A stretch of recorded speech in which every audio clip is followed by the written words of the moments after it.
Hi everyone. So over the month of May, we've had quite a few questions come through here on TikTok regarding movement, exercise, how to do it safely with an invisible illness, and any tips and tricks that we might be able to provide.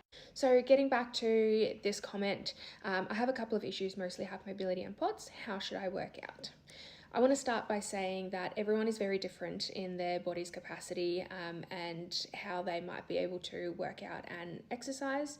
So, what works for one person might not work for the next person.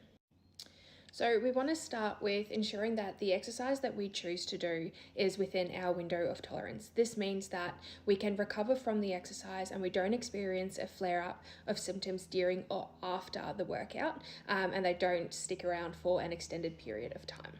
In terms of the type of training that is good for hypermobility and POTS, resistance training is a great option for someone who is hypermobile because stronger muscles support the hypermobile joints that we have, and it also protects us against any injury or instability during higher impact activities as well.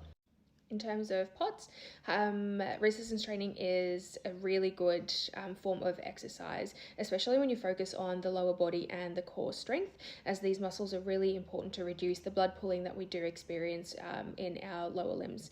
So blood pooling is another really common symptom in POTS. If we have stronger muscles, there's better venous return, and that may reduce some of those POTSy symptoms that we experience.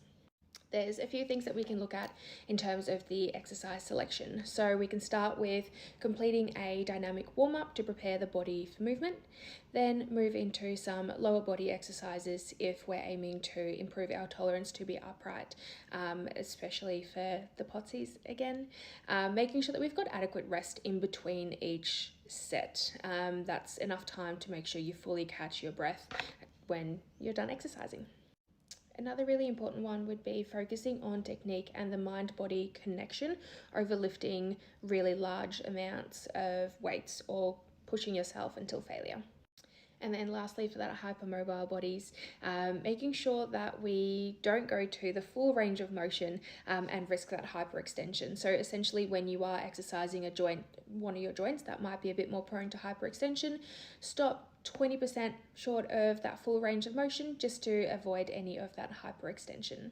If you did want to have a look at any other exercises for either hypermobility or POTS, we do have quite a few exercise videos, I guess, on YouTube and also in our Active Health connection as well.